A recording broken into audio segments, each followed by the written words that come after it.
How to create email filters in Gmail.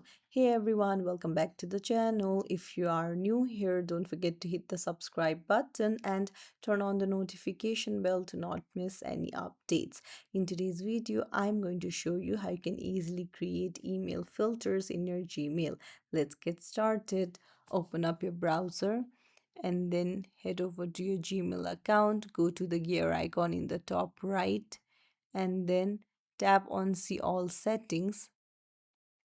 Now you need to head over to filters and blocked addresses, and then here tap on create a new filter.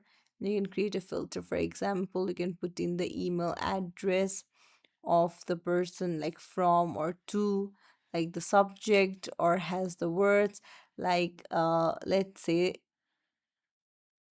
the word that has meeting in it. So greater than or less than the MB.